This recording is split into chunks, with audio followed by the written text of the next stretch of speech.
안녕하십니까. 금주의 핫 법률 토픽 서초동의 대표 형사법 민사법 전문 변호사, 또 하늘과 소통하는 일념통점 변호사 오경석 변호사님과 또 오늘 함께 하겠습니다. 네, 반갑습니다. 반갑습니다. 오늘의 핫 이슈는 택시비 먹튀. 네. 먹튀라고 하면 진짜 말 그대로 먹고 튀다. 택시비를 먹고 튀는 건데. 네. 그러니까 우리가 예전에 알고 있었던 거는 뭐 스포츠 스타들 그렇죠. 뭐 고액 연봉 네, 받고 먹고, 제대로 이제 운동하고 그러면 먹튀. 먹튀. 네. 사실 그런 걸로 많이 알려져 있었는데 이번에 이제 택시비 먹튀를 이제 보게 된 거예요. 뭐 헤드라인들이 이렇습니다. 아시아경제에서 나온 걸 보면 집에 가서 택시비 좀 먹튀 승객, 얼굴 공개한 택시기사 아들, 또 돈 가져온다더니 택시기사 올리는 먹튀, 택시비 먹튀, 얼굴 공개, 괘씸하지만 명예훼손. 어느 그 택시기사의 아들이 네. 아버님이 운전하시던 택시에서 요금을 안 내고 도망간 그 승객을, 그 영상을 가지고 찾아서 이제 커뮤니티 사이트에도 오픈을 한 거예요. 많은 분들이 이제 강구를 한 거죠. 어찌됐든 잘못된 일이니까 이제 그거에 따른 또 이제 여러 가지 의견들이 나오는 거죠. 이제 얼굴을 공개하는 것들이 어떤 명예훼손, 또 한쪽에서는 위법성의 조각, 이런 부분들을 가지고 이제 해당이 되지 않는다. 뭐 이런 내용들이 있어서 이번 사건을 계기로 우리 이 법률적인 용어들을 한번 좀 알아보자. 그래서 우리 오경석 변호사님이 좀 쉽게 설명을 좀 해주셨으면 하는 그런 시간을 갖도록 하겠습니다. 일단 먹튀에 대한 부분이 뭐 이제 경범죄 처벌에 해당되는 것이냐 하고 이제 경범죄 경우를 이제 같이 연관해서 좀 알아보고, 그다음에 그 먹튀한 자를 공개한 것이 또 이제 명예훼손이 아니냐. 그렇죠. 근데 명예훼손이 아니다라는 의견 속에 위법성 조각이라는 용어가 또 등장을 하고 쟁점들이 이제 맞습니다. 나타난 것이네요. 그래서 우선 첫 번째로 경범죄, 우리가 알고 있었는데 이번 기회에 경범죄 처벌법에 대해서 간략히 좀 알고 갔으면 합니다. 경범죄라는 것은 거의 그 경자가 일단 한자로 가벼울 경, 말 그대로 중범죄의 반대말이겠죠. 그래서 사회 질서의 어떤 유지를 위해서, 즉 범죄자에 대한 처벌 자체를 일차적인 목적으로 두는 게 아니라 가벼운 범죄이기 때문에 일반 범죄와는 약간 다른 절차를 통해서 해결하려고 하는 그 제도로서 이제 경범죄 처벌법이라는 걸 따로 규정해 놨는데요. 그러니까 일반 뭐 이런 사소한 범죄들을 전부 다 형사 절차에 세우고 벌금 내지는 뭐 징역형을 매기고 뭐 다 판검사 앞에 서게 하고 이런 것들은 국가 자원의 낭비이기도 하는 거니까 어떤 그냥 행정적으로 간단하게 처리하는 그런 중간적인 사법과 행정의 중간 영역 내지는 어떤 혼재된 영역이다 이렇게 볼 수가 있겠고. 그러면 이렇게 이해하면 되나요? 우리가 알고 있던 어떤 형사 소송이라든지 어떤 그런 절차적인 부분들이 간소화된. 그렇죠. 간소화되고 전과자를 좀 안 만들 수도 있고, 벌금이라는 표현을 쓰지 않고 경찰청장이 범칙금을 그냥 원만 원 내지 뭐 10만 원, 20만 원 이렇게 부과하는 경우가 많고, 그걸 내면 그대로 전과 기록도 등장하지 않는 거고 전과 기록도 되지 않는 거고. 일단 절차적인 간소화와 그냥 어떤 사회 질서의 어떤 기본적인 거를 지켜나간다. 그렇죠. 뭐 이런 느낌이네요. 아주 사소하고 좀 재밌는 것들도 많이 있어요. 그런 종류가 되게 많을 것 같아요. 많이 있죠. 경범죄의 어떤 종류를 한번 간략하게 많을 것 같은데. 뭐 몇십 가지가 있는데 경범죄 처벌법에 일일이 다 나열하고 있어요. 그래서 빈집에 잠복하고 있는 경우, 그다음에 흉기를 은닉하거나 휴대한 그 경우, 암표 매매, 새치기도 있습니다. 새치기. 그다음에 우리가 흔히 하는 노상방뇨 이런 것도 경범죄에 해당되고요. 그다음에 위해한 동물을 관리 소홀했다. 위해동물 관리 소홀. 그다음에 그냥 음주소란. 뭐 이런 것들을 수십 가지 규정해 놓고 있습니다. 과거에는 장발 사체가 있었죠. 우리가 뭐 흔히 60년대 한두 번 다 들어봤을 내용인데, 장발 내지는 뭐 저속한 의상을 입었다 이런 것 자체가 공범죄에 해당된다고 했었는데 다 삭제되고 또 새로 첨가되기도 하고 그렇습니다. 그 경범죄 내용들은. 근데 중요한 거는 앞서 말씀드렸듯이 그 정보통신망법 여기 관련해서 그 명예훼손, 초상권 침해 기준 이런 것들을 좀 명확히 알고 가는 시간이 되어야 하겠다. 일단 그 부분 관련해서 좀 설명을 좀 주시죠. 일단 명예훼손에 대한 간략한 설명하고, 그것이 정보통신망법상의 또 명예훼손이 따로 규정되어 있기 때문에 그걸 간단히 설명을 드릴게요. 네. 타인의 명예를 훼손한 자가 이제 형법상의 명예훼손에는 공연성이라는 중요한 요건이 있어요. 그거는 타인에게 내가 명예훼손을 한 어떤 그 발언이 그 또 불특정 내지는 다수의 사람들에게 전파될 가능성이 있어야 되는 거거든요. 네. 그리고 명예훼손은 그냥 사실을 적시한 경우에도 처벌을 받고 네. 허위 사실일 경우에는 가중 처벌을 받습니다. 네. 그런데 정보통신망법에서는 거기에 따로 명예훼손에 관한 규정이 따로 있고요. 네. 그 경우에는 더 일반 형법상의 범죄보다 더 엄하게 처벌을 받게 됩니다. 일반 명예훼손죄보다 네. 정보통신망법에 따른 명예훼손죄가 훨씬 더 가중. 그러니까 내가 그냥 오프라인에서 누구한테 이렇게 똑같이 명예훼손을 했다 하더라도 그렇게 하는 것보다는 SNS상에 SNS상에서 하는 것들이 더 가중치가 예. 있다. 왜 그렇겠습니까? 그거는 훨씬 더 큰 전파 가능성이 있기 때문에 피해자가 받는 어떤 불이익과 고통이 권리 침해가 훨씬 크다는 얘기겠죠. 네. 대신 정보통신망법 명예훼손에는 네. 비방의 목적이라는 요건이 대신 하나 더 있습니다. 그러니까 지금 아까 그 택시 기사 아드님의 얘기를 한번 들어가 보면 네. 비방의 목적까지도 있어야 돼요. 네. 즉 그 먹튀한 자를 네. 비방하려고 올렸느냐 이 네. 부분이 인정이 되어야만 네. 아마 그게 성립이 될 것 같고요. 네. 만약에 그런 비방의 목적이 없으면 음. 통신망법상의 명예훼손은 안 될 테니까 네. 그럼 일반 다시 형법상으로 돌아와서 형법상의 명예훼손은 비방의 목적을 원하지 않으니까 네. 요건이 아니니까 그게 성립될 수는 있는데 네. 그 경우에 위법성이 조각될 수 있는 네. 특별한 규정이 이제 형법에 네. 정해져 있는데 네. 오로지 그것이 진실한 사실이고 음. 오로지 공익을 위한 목적일 경우에는 처벌되지 않는다. 즉 무죄다라는 겁니다. 처벌되지 않는다. 네. 네. 그러면은 자 이 경우에도 비방의 목적이 만약에 없어서 일반 형법죄를 만약에 검사가 적용하려고 한다.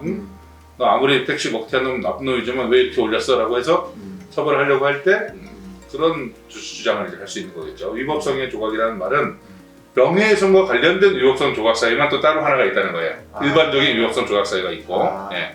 그래서 명예훼손과 관련돼서는 위법성 조각 사유라는 것은 지금 얘기한 진실이고 공익을 위한 것일 때라는 것입니다. 그래서 그 말 자체가 일단 위법성 조각 사유라는 말이 좀 어렵잖아요. 네. 그래서 생소하게 간략하게만 말씀드릴게요. 일단 위법성 조각 사유라는 건 지난 방송 때 심신미약에 대해서 다루면서 책임에 대해서 얘기한 적이 있어요. 네, 네. 책임 능력이 있느냐 없느냐 뭐 네, 형사 미성년자 얘기다 그랬는데 범죄 3단계론에 입각한 이야기들입니다. 좀 말이 어려워지는데 인간의 행위가 범죄가 되기 위해서는 3단계를 다 통과해야 돼요. 일단 네, 네. 첫 번째 단계가 뭐냐면 구성 요건에 해당해야 된다는 말씀을 드렸었고 네, 그 구성 요건은 법에 정해놓은 겁니다. 네, 네. 범죄의 유형입니다. 다시 다른 말로 구성 요건 해당성 그 말도 어려운데 사람을 살해한 자, 타인의 물건을 절취한 자 이게 다 구성 요건들이에요. 네.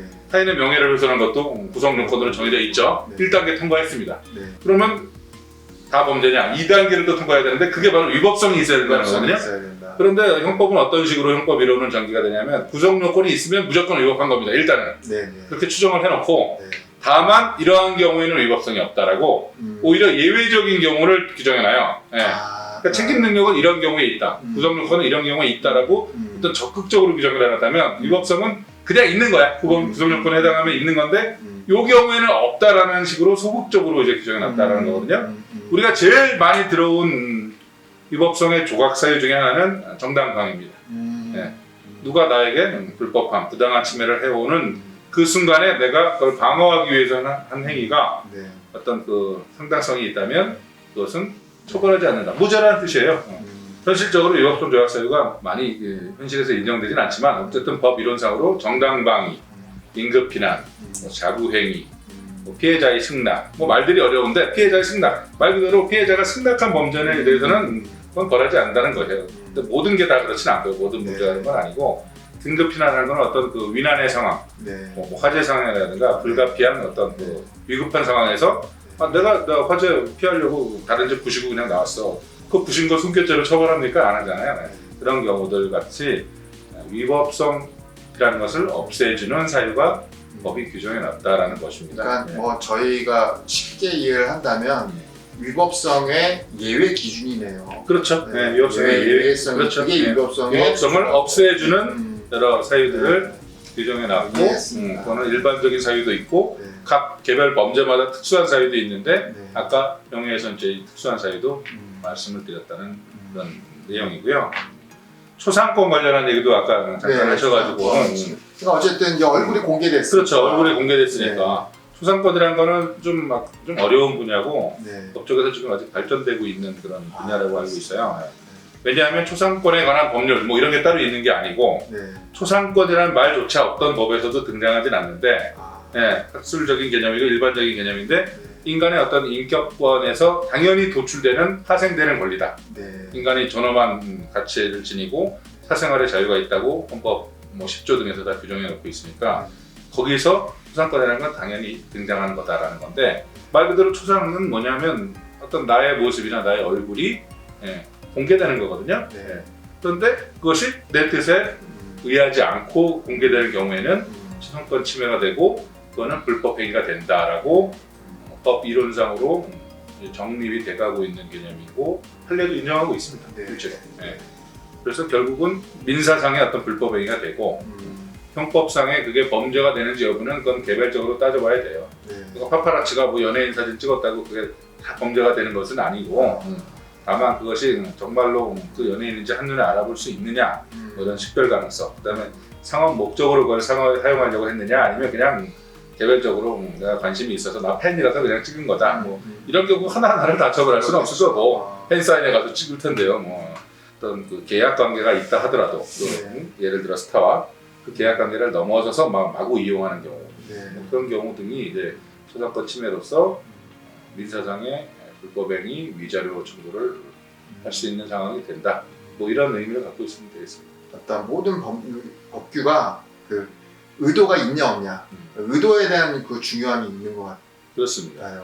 아까 다시 먹튀로 한번 돌아가서 얘기해 보면 그 아드님의 한 행위가 명예훼손일까 아닐까 참 논란의 여지가 많을 것 같고요. 제가 오늘 드린 말씀 중에서도 여러 가지 이게 과연 위법성 조각사유가 그럼 될 것인가 아니면 그냥 정보통신망상의 명예훼손이냐 형법상의 명예훼손이냐 그것도 따져봐야 될 것이고 그 먹튀한 사람이 그건데 초상권 침해다 모자이크 처리를 했어야지 왜 그냥 다 공개라고 하더라도 초상권 침해가 설사 인정되더라도 아직 그 발전적이고 정립된 확실한 개념 자체가 아니기 때문에 위자료가 뭐 인정될 것 같지는 않아요. 제가 보기에는요.